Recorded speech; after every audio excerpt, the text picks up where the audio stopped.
Radio Kantipur, radio राष्ट्रको।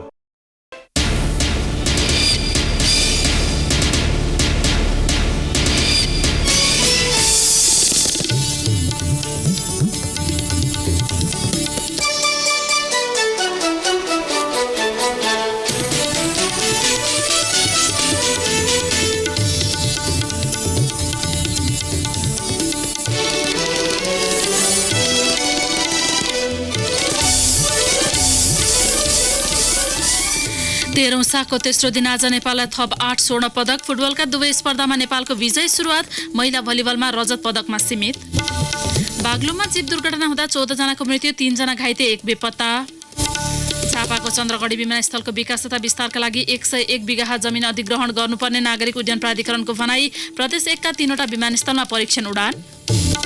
कामदारको नियुक्ति, रोजगारी तथा घर फिर्ती सम्बन्धी समझदारी भएपछि मलेसियाद्वारा नेपालसँग 31,000 बढी कामदार माग। र शक्तिशाली आँधीका कारण फिलिपिन्समा 3 जनाको मृत्यु, 2 लाख बढी विस्थापित। नमस्कार, कान्तिपुर डायरीका साथमा साथी बासु र म प्रतीक्षा। सुरु गरौँ मुख्य प्रसङ्गबाट। बागलुङको बडीगार्ड गाउँपालिका 7 भीमगिठे नजिकै यात्रुवाहक जीप दुर्घटना हुँदा 14 जनाको मृत्यु भएको छ, 3 जना घाइते भएका छन्। 1 जना खोलामा बगेर बेपत्ता भएका छन्। गुल्मीको इस्माबाट निसी खोलाको देवी स्थान जाँदै गरेको ग1 ख 4219 नम्बरको जीप खोलामा खसेको प्रहरी नायब परीक्षक जवेन्द्र प्रसाद भट्टराईले जानकारी दिनुभयो। मृत्यु हुनेमा इस्मा गाउँपालिका 5 का रेशम थापा, चार्की वसुन्धरा कार्की, माया कार्की, भवी कार्की, भूमि कार्की, धनबहादुर कार्की, मीना बस्नेत र माया थापा छन्। यस्तै नवलपरासी बर्दघाट नगरपालिका 2 की भूमा कार्की र बागलुङकै बडीगार्ड गाउँपालिका 7 का नरमाया खत्रीको पनि मृत्यु भएको हो। मृतक अन्य 4 जनाको शनाखत हुन बाँकी छ। बडीगार्ड खोलाले बगाएर 15 वर्षका धनबहादुर कार्की बेपत्ता भएका छन्। उनको खोजी भइरहेको प्रहरीले जनाएको छ। दुर्घटनामा घाइते भएका 3 जनालाई नेपाली सेनाको हेलिकप्टर मार्फत उपचारका लागि काठमाडौँ ल्याइएको छ। जीपमा 18 जना सवार थिए।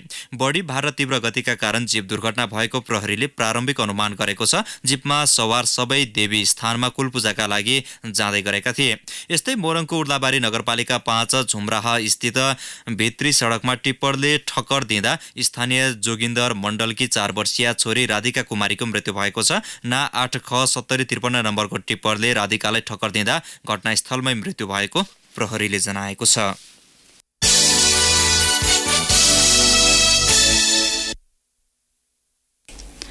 दक्षिण एसियाली खेलकुद प्रतियोगिता सागको 13औं संस्करण अन्तर्गत तेस्रो दिन नेपालले आज थप 8 स्वर्ण पदक जितेको छ। नेपाली खेलाडीले आज उसु, कराते, एथलेटिक्स र डुआथलोनमा स्वर्ण पदक दिलाएका हुन्। यो सँगै जारी सागमा नेपालको 23वटा स्वर्ण भएको छ। 9 रजत र 12 काँसी सहित नेपालको पदक संख्या 44 पुगेको छ। तेक्वान्दोको पुरुष 68 केजी मुनिको समूहमा नेपालका वीरबहादुर महराले स्वर्ण पदक जितेका छन्। महराले पाकिस्तानी खेलाडी मोहम्मद फहिमलाई 41-36 अङ्कले पराजित गर्दै स्वर्ण जितेका हुन्। तेक्वान्दोको 46 केजी तौल महिला समूहमा नेपाल काजल श्रेष्ठले स्वर्ण पदक जितेकी छन्। आज भएको खेलमा पाकिस्तानकी सायद जादी सिद्रा बटोललाई 50-14 स्कोरले पराजित गरेकी हुन्। करातेको कुमिते 67 केजी समूहमा नेपालकी सुनिता महर्जनले स्वर्ण पदक जितेकी छन्। महर्जनले पाकिस्तानकी खेलाडी कुलसुमलाई 8-2 ले हराउँदै स्वर्ण जितेकी हुन्। करातेको 67 केजी कुमुतेमा नेपालका नवीन रसाइलीले पाकिस्तानका मोहम्मद नासिरलाई 8-6 स्कोरमा पराजित गर्दै स्वर्ण पदक जितेका छन्। साधोबाटो स्थित कराते कवड हलमा भएको खेलमा उनले बंगलादेशी खेलाडी मोहम्मद थेरदुसलाई 8-2 ले पराजित गरेका हुन्। एथलेटिक्सको महिला 10,000 मिटर दौडमा सन्तोषी श्रेष्ठले स्वर्ण जित्दै नयाँ इतिहास रचेकी छन्। 1 मिलिसेकेन्डको अन्तरमा जित हात पारेकी श्रेष्ठ एथलेटिक्समा स्वर्ण जित्ने पहिलो नेपाली महिला हुन्। उनले निर्धारित दूरी 35 मिनेट 7.94 सेकेन्डमा पूरा गरिन्। भारतकी कविता यादवले 35 मिनेट 7.95 सेकेन्डमा दूरी पूरा गर्ने रजत पदक जितिन्। उसुको थाउलुतर्फ थानछवानमा विजय सिन्जालीले स्वर्ण जितेका छन्। उनले 9.48 अङ्क प्राप्त गर्दै स्वर्ण जितेका हुन्। उनले 12औं सागमा रजत पदक जितेका थिए। उसुको थाउलुतर्फ थानछवानको महिलातर्फको प्रतिस्पर्धामा सुस्मिता तामाङले स्वर्ण जितेकी छन्। उनले 9.44 अङ्क प्राप्त गर्दै स्वर्ण हात पारेकी हुन्। श्रीलङ्काले रजत र बंगलादेशले काँस्यमा चित्त बुझाएको छ। पुरुष डुआथलोनमा नेपालका हिमाल टमाटाले स्वर्ण पदक जितेका छन्। यो प्रतिस्पर्धाको रजत पदक पनि नेपालकै लक्ष्मण मल्लको पोल्टामा परेको छ। यस्तै भारतले 13 स्वर्ण सहित 29, श्रीलङ्काले 4 स्वर्ण सहित 39, पाकिस्तानले 2 स्वर्ण सहित 22, बंगलादेशले 2 स्वर्ण सहित 24 र मालदिप्सले 1 स्वर्ण पदक जितेको छ। भुटानले भने अहिलेसम्म 3 काँस्य पदक मात्र जित्न सफल भएको छ। नेपाल साग महिला भलिबलमा रजत पदकमा सीमित भएको छ। काठमाडौँको त्रिपुरेश्वर स्थित कबड हलमा आज साँझ भएको फाइनलमा नेपाल भारतसँगको प्रतिस्पर्धात्मक खेलमा 3-2ले पराजित हुन पुग्यो। पहिलो सेटमा 17-25ले गुमाएको नेपालले दोस्रो र तेस्रो सेट 25-23 र 25-21ले आफ्नो पक्षमा पारेको थियो। चौथो सेटमा 25-20ले पराजित नेपालले पाँचौं तथा निर्णायक सेटमा भने लय गुमाउन पुगेको थियो। सुरुवातदेखि नै दबावमा आएको नेपालले पाँचौं सेट 15-6ले भारतलाई सुम्पिएपछि भलिबलमा ऐतिहासिक पदक हात पार्न असफल भएको हो। नेपालले प्राप्त गरेको रजत पनि पहिलो पटक हो। एकै समूह चरणको खेलमा भने नेपाल भारतसँग सोझो सेटमा पराजित भएको थियो। यसैबीच पुरुष भलिबलमा पनि भारतले स्वर्ण जितेको छ। फाइनलमा पाकिस्तानलाई 3-1को सेटमा पराजित गर्दै पुरुष भलिबलमा भारतले स्वर्ण जितेको हो। 13औं सागमा नेपाली अन्डर 23 क्रिकेट टोली श्रीलङ्काको अन्डर 23 टोलीसँग 6 विकेटले पराजित भएको छ। काठमाडौँको कीर्तिपुर स्थित त्रिवी क्रिकेट मैदानमा नेपालले दिएको 173 रनको लक्ष्य श्रीलङ्काले 5 बल बाँकी छँदै 4 विकेट गुमाएर भेटायो। उसको जितमा समूह असानले नट आउट 72 र निशान फर्नान्डोले 46 रन बनाए। पवन सराफले 2 तथा सोमपाल कामी र सुशान भारीले समान 1 विकेट लिए। यसअघि पहिले ब्याटिङ गरेको नेपालले निर्धारित 20 ओभरमा 5 विकेट गुमाएर 172 रनको योगफल तयार पारेको थियो। दिपेन्द्र सिंह ऐरीले नट आउट 72 रन बनाएको नेपालको इनिङ्समा पवन सराफले 22, क्याप्टेन ज्ञानेन्द्र मल्ल र विनोद भण्डारी समान 21 तथा आरिफ शेख 19 रनमा आउट भए। आफ्नो दोस्रो खेलमा नेपालले पर्सि भुटानसँग प्रतिस्पर्धा गर्नेछ। साग फुटबलमा नेपालले विजयी सुरुवात गरेको छ। पुरुष फुटबलमा भुटानलाई 4-0ले हराएको नेपालले महिला फुटबलमा श्रीलङ्कालाई 1-0ले पराजित गरेको छ। काठमाडौँको त्रिपुरेश्वर स्थित दशरथ रङ्गशालामा भएको पुरुष फुटबलमा नेपालको जितमा क्याप्टेन सुजल श्रेष्ठ नायक बने। पहिलो हाफको 5औं मिनेटमा पहिलो गोल गरेका सुजलले दोस्रो हाफको पनि 5औं मिनेटमा अर्को गोल थपेपछि नेपाल 2-0 को अग्रता बनाउन सफल भएको थियो।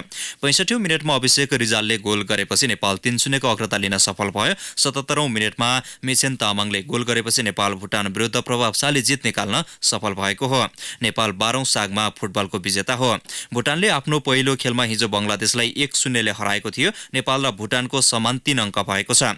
उता पोखरामा महिला फुटबल टोलीले पनि विजयी सुरुवात गरेको छ। पोखरा रङ्गशालामा भएको पहिलो खेलमा नेपालले श्रीलङ्कालाई 1-0 गोल अन्तरले पराजित गरेको हो।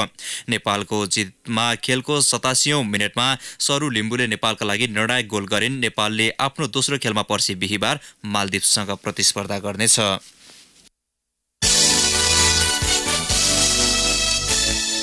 झापाको चन्द्रगढी विमानस्थलको विकास तथा विस्तारका लागि थप जमिन अधिग्रहण गर्नुपर्ने भएको छ। फराकिलो र नयाँ संरचना निर्माण गर्न विमानस्थलको लागि 101 बिघा जमिन अधिग्रहण गर्नुपर्ने नागरिक उड्डयन प्राधिकरणले जनाएको छ। भद्रपुर नगरपालिका 8 मा रहेको चन्द्रगढी विमानस्थल हाल 62 बिघा क्षेत्रफलमा फैलिएको छ। विमानस्थलका लागि गत वर्ष 11 बिघा जमिन अधिग्रहण गरिएको थियो। स्थापनाको 5 दशकपछि विमानस्थलको गुरु योजना निर्माण गरिएको छ। गुरु योजना अनुसार विमानस्थलको विकास तथा विस्तारको लागि 100 बिघा जमिन तत्काल अधिग्रहण गर्नुपर्ने नागरिक उड्डयन प्राधिकरणका महानिर्देशक राजन पोखरेलले बताउनुभयो। गुरु योजना अनुसार हाल रहेको विमानस्थलको पश्चिम र उत्तरतर्फको जमिन अधिग्रहण गर्नुपर्ने उहाँले बताउनुभयो। प्राधिकरणले चन्द्रगढी विमानस्थलको विकास तथा विस्तारका लागि 15 वर्षीय गुरु योजना तयार गरेको हो। संस्कृति पर्यटन तथा नागरिक उड्डयन मन्त्री योगेश भट्टराईको उपस्थितिमा प्राधिकरणले चन्द्रगढी विमानस्थलको सो गुरु योजना सार्वजनिक गरेको छ। गुरु योजना अनुसार विमानस्थलको टर्मिनल भवन नयाँ बनाइनेछ। हाल रहेको 1500 मिटर लम्बाइको धावन मार्गलाई बढाएर 1800 मिटरको बनाइने प्राधिकरणले जनाएको छ। प्राधिकरणले 3 चरणमा विकास निर्माणको काम गर्ने गरी गुरु योजना तयार गरेको छ। विमानस्थलको लागि जग्गा अधिग्रहण गर्नुपर्ने भएकाले चन्द्रगढी स्थित जिल्ला प्रशासन कार्यालयको भवन र नेपाली सेनाको आर्मी ब्यारेक अन्यत्र स्थानान्तरण गरिने भएको छ। गुरु योजना सार्वजनिक कार्यक्रममा मन्त्री भट्टराईले आगामी 10 वर्षमा मुलुकका सबै विमानस्थललाई अन्तर्राष्ट्रिय मापदण्ड अनुसारको निर्माण गरिसक्ने बताउनुभयो। यसैबीच सीता एयरलाइन्सले आज प्रदेशका 3वटा विमानस्थलमा परीक्षण उडान गरेको छ। ताप्लेजुङको सुकेटार, खोटाङको लामीडाँडा र ओखलढुङ्गाको रुम्जाटार विमानस्थलमा परीक्षण उडान गरेको हो। तीनैवटा परीक्षण उडान सफल भएको सीता एयरका म्यानेजर रिजेश थापाले जानकारी दिनुभयो। प्रदेशको राजधानी विराटनगरबाट ताप्लेजुङको सुकेटार विमानस्थलमा 20 मिनेटमा अवतरण भएको नागरिक उड्डयन प्राधिकरण सुकेटार विमानस्थलका प्रमुख रूपेश मुरारकाले जानकारी दिनुभएको छ। मुरारकाका अनुसार आज बिहान परीक्षण गरिने भनिए पनि मौसमका कारण दिउँसो 3 बजे मात्रै जहाज अवतरण गरिएको थियो। काठमाडौँबाट उडेको जहाज पहिला रुम्जाटार गएको थियो, त्यहाँबाट लामीडाँडा पुगेको थियो। लामीडाँडाबाट सिधै सुकेटार आउने प्रयास गरे पनि मौसमका कारण विराटनगर गएर दिउँसो मात्रै सुकेटार गएको हो। यही मङ्सिर 27 गतेदेखि ताप्लेजुङको पाथिभरा र खोटाङको हलेसीमा तीर्थयात्री ओसार्ने योजनाका साथ परीक्षण उडान गरिएको हो। 2 महिनाको अवधिमा विराटनगरबाट सुकेटारसम्म जहाजमा र त्यहाँबाट हेलिकप्टरमा पाथिभरा दर्शनका लागि तीर्थयात्री लैजाने तयारी छ। कान्तिपुर डायरीमा अब ब्रेकको पालो। ब्रेकपछि कान्तिपुर डायरीमा अब बाँकी प्रसङ्ग। राष्ट्रिय गौरवको आयोजना काठमाडौँ रक्सोल रेलमार्गको प्रारम्भिक अध्ययन कार्यमा ढिलाइ भएको छ। बहुचर्चित यो परियोजना निर्माणका लागि भारतीय पक्षले चासो नराखेपछि प्रारम्भिक अध्ययन कार्य नै प्रभावित बनेको हो। यद्यपि नेपाली पक्षले भने यसको आन्तरिक तयारीलाई तीव्र पारेको छ। परियोजनाको प्री इन्जिनियरिङ प्रतिवेदन निर्माणमा जुटेको रेल विभागले त्यसपछि विस्तृत परियोजना प्रतिवेदनसँगै समग्र डिजाइनको काम गर्ने जनाएको छ। विभागका महानिर्देशक बलराम मिश्रका अनुसार परियोजनाको काम अघि बढाउन भारत सकारात्मक रहे पनि औपचारिक समझदारी बन्न नसक्दा काममा ढिलाइ भएको हो। भारतीय प्रधानमन्त्री नरेन्द्र मोदीको पछिल्लो नेपाल भ्रमणका क्रममा काठमाडौँ रक्सोल रेलमार्गको कामलाई तत्काल सुरु गर्ने सहमति भएको थियो। तर सोही अनुसार भारतीय रेल विभागले महत्त्व नदिएपछि परियोजनाको काम सुस्ताएको हो। 135 किलोमिटर लामो यो परियोजनालाई नेपाल र भारत जोड्ने महत्त्वपूर्ण कडीका रूपमा नेपाल र भारत दुवैले अर्थ्याउँदै आएका छन्। प्रारम्भिक काममै भएको ढिलाइले 5 वर्षमा सम्पन्न गर्ने दावी गरिएको आयोजना निकै पछाडि धकेलिने भएको छ। भारतको कोकड रेलवे कर्पोरेसनले काठमाडौँ रक्सोल रेलमार्गका लागि छुट्टै प्रतिवेदन भने तयार पारिसकेको छ, जसमा 45 किलोमिटर सुरुङमार्ग सहित 35 वटा पुल रहने उल्लेख छ।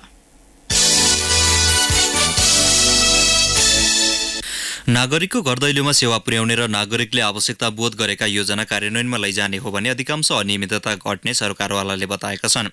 अख्तियार दुरुपयोग अनुसन्धान आयोगले आज बुटवलमा आयोजना गरेको अन्तर्क्रियामा नागरिकको घर दैलोमा पुग्नुपर्ने सेवालाई खुम्च्याउँदा अनियमितता बढेको सरकारवालाले बताएका हुन्। अख्तियारका प्रमुख आयुक्त नवीन कुमार घिमिरेले जनताका सेवाग्राही र सेवा प्रदायक बीचमा अर्को मध्यस्थकर्ता बनाउँदा अनियमितता र भ्रष्टाचार संस्थागत बन्दै गएको बताउनुभयो। राजनीतिक दलहरूले चुनावलाई सरल र अनुशासित बनाउने तथा पदीय स्वार्थ नराख्ने हो भने माथिल्लो तहमा हुने भ्रष्टाचार घट्ने उहाँको भनाइ थियो।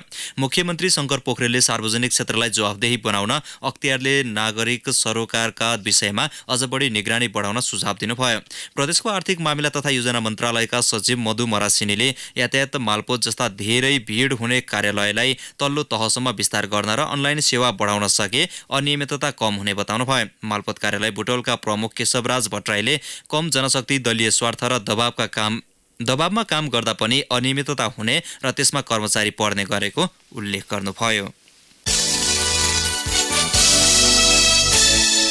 कामदारको नियुक्ति, रोजगारी तथा घर फिर्ती सम्बन्धी समझदारी भएपछि मलेसियाले नेपालसँग 31,000 बढी कामदार माग गरेको छ। मलेसियाले औद्योगिक सेवा, कृषि, प्लान्टेसन र निर्माणमा क्षेत्रमा गरी अक्टोबर र नोभेम्बरमा 31,200 जना कामदार माग गरेको हो। औद्योगिक क्षेत्रमा 17,116, सेवा क्षेत्रमा 10,183, कृषि क्षेत्रमा 1,475, प्लान्टेसनमा 1,397 र निर्माण क्षेत्रका लागि 1,030 जना कामदारको माग भएको मलेसिया स्थित नेपाली दूतावासले जनाएको छ। फ्री भिजा, फ्री टिकट र स्वास्थ्य परीक्षण लगायत विषयमा सहमति नहुँदा लामो समयदेखि मलेसियामा कामदार पठाउन रोक लगाइएको थियो। कामदार माग गर्ने कम्पनीले कामदार नियुक्तिदेखि घर फिर्तीसम्मको सबै प्रक्रिया पुर्याएर पेश गरेको मागपत्र नेपाली दूतावासले स्वीकृत गरेर वैदेशिक रोजगार विभागमा पठाउने गर्दछ।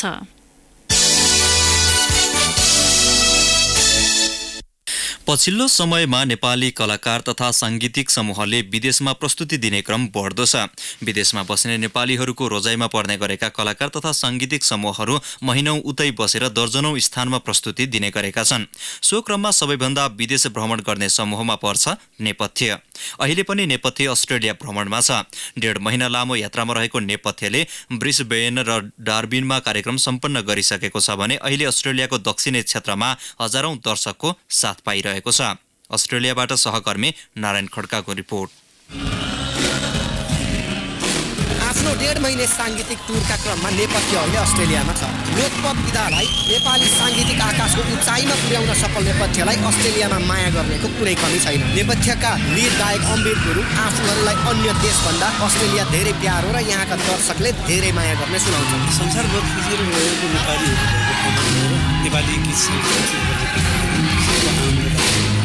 र अस्ट्रेलियाको पनि विशेष सिडनीमा आउन चाहिँ बढी मन लाग्नेले मोह बढी भएको चाहिँ सन् 2012मा एउटा कार्यक्रम भएको थियो अस्ट्रेलियाको टाउन हलमा सिडनीमा, जुन चाहिँ कार्यक्रम पछि नेपथ्यको लागि त्यो कार्यक्रमले यस्तो एउटा तरङ्ग फैलाइदियो संसारभर फिजिएर रहेका नेपालीहरूको माझमा चाहिँ नेपथ्यको लागि चाहिँ एउटा सांगीतिक ढोकाहरू खोलिदिएको हो। यो नेपथ्यको 5औं सांगीतिक यात्रा हो अस्ट्रेलियामा। आयोजकहरू समेत नेपथ्यलाई ल्याउन र कार्यक्रम गर्न धेरै उत्साहित हुने गरेका देखिन्छ। दक्षिण अस्ट्रेलियामा आज आयोजना गरिएको कार्यक्रममा करिब 1000 नेपालीका साथै विदेशी सङ्गीत प्रेमीले मनोरञ्जन लिएका थिए। कार्यक्रम आयोजक गिरीश भारती नेपथ्यलाई अस्ट्रेलिया ल्याउन पाउनु महत्त्वपूर्ण मात्र नभएर विशेष समेत रहेको सुनाउँछन्। नेपथ्य ब्यान्ड भने हामी जन्मिँदाखेरिको, हामी बच्चैदेखिको हुँदाखेरि गाना सुन्दै आएको हो।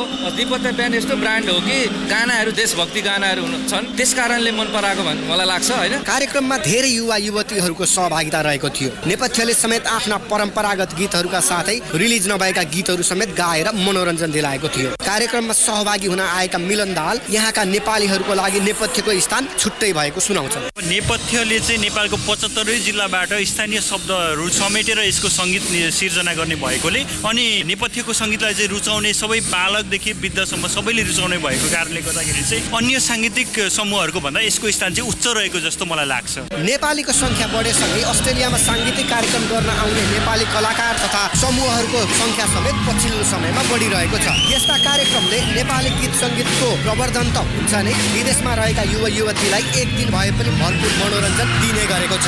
रेडियो कान्तिपुरका लागि अस्ट्रेलियाबाट नारायण खड्का।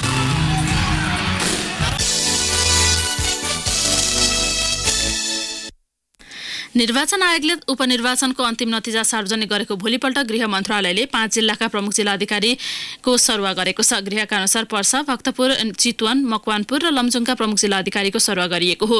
गृहले सार्वजनिक गरेको सूची अनुसार पर्सामा कार्यरत प्रमुख जिल्लाधिकारी नारायण प्रसाद भट्टराईलाई चितवन तथा चितवनका जितेन्द्र बस्नेतलाई पर्सा पठाइएको छ। यस्तै भक्तपुरमा कार्यरत प्रसाद नारायण भट्टको मकवानपुर सरुवा भएको छ। गृहमा कार्यरत हुमकला पाण्डेलाई भक्तपुरको प्रजीय बनाएर पठाइएको छ। यस्तै लमजुङमा कार्यरत डिजन भट्टराईलाई अध्यागमन विभागमा तानिएको छ। अध्यागमनमा कार्यरत लक्ष्मण बहादुर खड्कालाई लमजुङको प्रमुख जिल्लाधिकारी बनाइएको छ। झापामा पछिल्लो समय नसर्ने रोगका बिरामीको संख्या बढेको छ। जिल्लामा नसर्ने रोगका बिरामीहरू बढ्दै गएको स्थानीयले उपलब्ध गराएको तथ्याङ्कमा उल्लेख छ। बदलिँदो जीवनशैलीका कारण यस्ता रोगीको संख्या बढ्दै गएको चिकित्सकको भनाइ छ। दैनिक जीवनशैलीमा गरिने हेलचेक्राइले उच्च रक्तचाप, मधुमेह, दम, क्यान्सर, मुटु लगायत रोगका बिरामीको संख्या बढेको हो। विषादीयुक्त खाद्य पदार्थको प्रयोग, धूम्रपान, मद्यपान, रक्सी, खैनी, गुड्खा, श्रुतिजन्य पदार्थको सेवन, पोलेको तेलमा तारेको रहन सहन, वातावरण तथा वंशानुगत गुणका कारण पनि नसर्ने रोगबाट बिरामी पीडित हुने गरेको स्वास्थ्य कर्मीहरूले बताएका छन्। सामाजिक सञ्जाल व्हाट्सएपबाट 8 लाख रुपियाँ ठगी गरेको आरोपमा प्रहरीले भक्तपुरबाट 2 जनालाई पक्राउ गरेको छ। महानगरी अपराध महाशाखाको टोलीले सिन्धुपाल्चोक, चौतारा, साङ्गाचोक गढी नगरपालिका 10 का 22 वर्षीय अमीर थापा र भक्तपुर कमल विनायकका 24 वर्षीय अमन अवाललाई पक्राउ गरेको हो। व्हाट्सएपमा भारतीय मोबाइल नम्बरको प्रयोग गरी अमेरिकाबाट आइफोन, ल्यापटप, मोबाइल, क्यामेरा, घडी, श्रृङ्गार लगायतका सामान सस्तो मूल्यमा पठाइदिने विज्ञापन गरी ठगी गरेको अभियोग उनीहरूमाथि छ। 1 महिनाको अवधिमा उनीहरूले विभिन्न व्यक्तिबाट 8 लाख रुपियाँ भन्दा बढी रकम ठगी गरेको महाशाखाका एसपी सुशील सिंह राठौरले बताउनुभयो। आगोमा जल्दा 5 थरमा एकै दिन 2 महिलाको ज्यान गएको छ। फाल्गुनन्द गाउँपालिका 6 ओसगुकी 44 वर्षीय बिर्खमाया आङदम्बे र फालेलुङ 4 मेमेङ्की 75 वर्षीय टङ्करानी थम्सोहाङको आगोले जल्दा ज्यान गएको हो। बिर्खमायाको आज दिउँसो खाना बनाउने चुलोमा घोप्टिएर लड्दा जलेर ज्यान गएको जिल्ला प्रहरी कार्यालय 5 थरले जनाएको छ।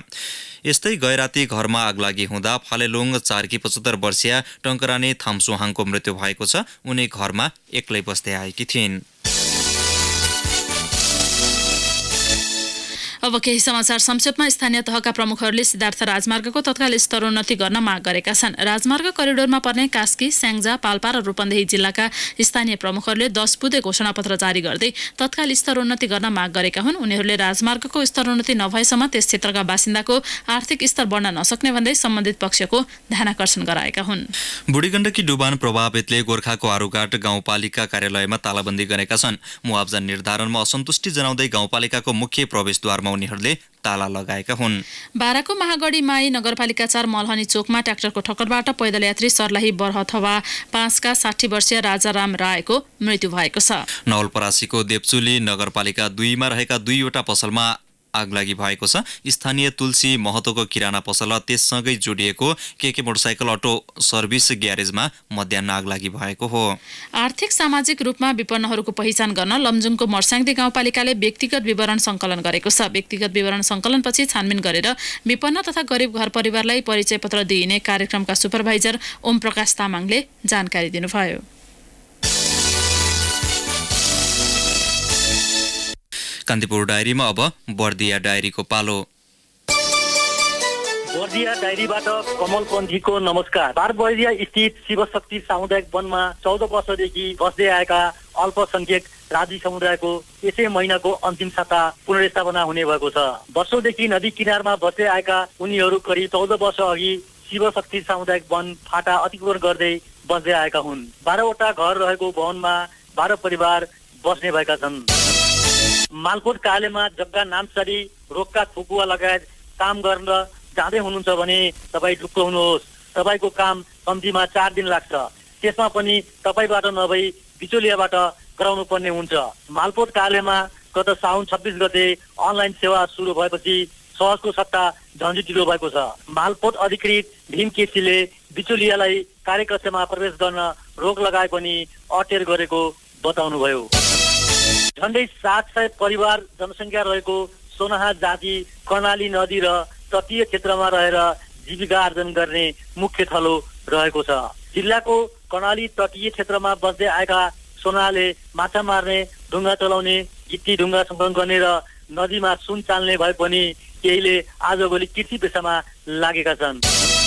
जिल्लामा विकास निर्माणको नाममा सरकारी प्रतिबन्धको व्यवस्था गर्दै मिलोमेटामा बबई नदी दोहन गरिएको छ। जथाभावी उत्खननले बबई नदीको तटीय क्षेत्र बस्ती र निर्माण भएका तटबन्धन जोखिममा परेको छ। आयोजनाका नाम भए पनि ठेकेदार कम्पनीले अन्य प्रयोजनमा बढी प्रयोग गर्दै आएको स्थानीयले बताए। जिल्लाको ठाकुरद्वारा र बारबर्दिया नगरपालिका स्थित बबई नदीमा अवैध रूपमा स्काई भेटरबाट उत्खनन गर्दै दैनिक 100 बढी ट्र्याक्टरले ढुवानी गरिरहेका छन्। हवस् त बर्दिया डायरी आजलाई यति नै। कमल पन्थीलाई बिदा दिनुहोस्। नमस्कार। बर्दिया डायरीपछि कान्तिपुर डायरीमा पुनः ब्रेकको पालो। ब्रेकपछि कान्तिपुर डायरीमा अब आर्थिक प्रसङ्ग। नेपाल विद्युत प्राधिकरणले प्रदेश 2 मा रहेको विद्युत चुहावटलाई 11% मा झार्ने भएको छ। प्राधिकरणले प्रदेश 2 को प्रादेशिक कार्यालय जनकपुरलाई चालू आर्थिक वर्षमा विद्युत चुहावटलाई 10.9% मा झार्ने लक्ष्य दिएको हो। गत असोजसम्म प्रादेशिक कार्यालयको औसत विद्युत चुहावट 19.61% रहेको छ। प्रादेशिक कार्यालय जनकपुर अन्तर्गत प्रदेश 2 मा पर्ने 8 जिल्लाका 23 वितरण केन्द्रहरू छन्। तत्कालीन जनकपुर क्षेत्रीय कार्यालय अन्तर्गत रहेका सोलुखुम्बु, खोटाङ, ओखलढुङ्गा, उदयपुर र सिन्धुलीका वितरण केन्द्रहरूलाई सम्बन्धित प्रदेशको प्रादेशिक कार्यालयमा समायोजन गरिएको छ। तत्कालीन हेटौँडा क्षेत्रीय कार्यालय अन्तर्गत रहेका पर्सा, बारा र रौतहट जिल्ला स्थित वितरण केन्द्रहरूलाई जनकपुर प्रादेशिक कार्यालयमा समायोजन गरिएको छ। कार्यालय अन्तर्गतका वितरण केन्द्रहरूको ग्राहक संख्या 8,24,000 रहेको छ। चालू आर्थिक वर्षमा वितरणतर्फको विद्युत चुहावट 8.5% मा झार्ने लक्ष्य प्राधिकरणले राखेको छ। लामो समयदेखि निरन्तर ओह्रालो लागेको धितोपत्र बजारमा आज सामान्य सुधार देखिएको छ। बजार परिसूचक नेप्सी आज 3.75 अङ्कले बढेर 1175.74 बिन्दुमा पुगेको छ। नेप्सी उकालो लागेसँगै कारोबार रकममा पनि अघिल्लो दिनको तुलनामा केही सुधार देखिएको छ। 0.86 अङ्कले गिरावट आएको नेप्सेमा हिजो 23 करोड रुपियाँ बराबरको कारोबार भएको थियो। अघिल्लो दिनको तुलनामा नेप्सेमा आज कारोबार रकम 3 करोड रुपियाँले बढेको छ। कारोबार भएका व्यापार विकास बैंक, वित्त र नेपाल टेलिकम बाहेक बाँकी सबै कम्पनी समूहको उपसूचक उकालो लागेको छ। सबैभन्दा बढी जीवन बीमा कम्पनी समूहको उपसूचक 63.79 अङ्कले उकालो लागेको छ। नेप्सेमा आज कुल 172 कम्पनीका 4,326 कारोबारबाट 10,10,991 किता सेयर किनबेच भए, जस अन्तर्गत 26 करोड 68 लाख रुपियाँ बराबरको कारोबार भएको नेपाल स्टक एक्सचेन्जले जनाएको छ। अब अन्तर्राष्ट्रिय प्रसङ्ग। फिलिपिन्समा शक्तिशाली आँधीका कारण 2 लाख मानिस विस्थापित भएका छन्। 3 जनाको मृत्यु भएको छ। कमुरी नामक आँधीपछि मनिला लगायत क्षेत्रमा भारी वर्षा भएको छ। दक्षिणी क्षेत्रस्थित लुजोनका पहाडी इलाकामा पहिरो र बाढीको जोखिम बढेपछि ती क्षेत्रका बासिन्दालाई सुरक्षित स्थानमा सारिएको हो। अन्य स्थानमा पनि बाढी तथा पहिरो जान सक्ने भन्दै स्थानीयवासीलाई प्रशासनले सचेत गराएको छ। 4th क्याटेगोरीको सो आँधीका कारण मनिला स्थित विमानस्थल 12 घण्टाका लागि बन्द गरिएको थियो। साथै कार्यालयहरू पनि बन्द छन्। आँधी 240 किलोमिटर प्रति घण्टाको वेगमा रहेको त्यहाँको मौसम विभागलाई उद्धृत गर्दै बीबीसीले उल्लेख गरेको छ। हस्त कान्तिपुर डायरीको यो बुलेटिन अहिलेलाई यहीँ सकिन्छ। साथी बासु र म प्रतीक्षा बिदा हुन्छौँ। नमस्कार। सूचना र मनोरञ्जनको संवाहक रेडियो राष्ट्रको रेडियो कान्तिपुर।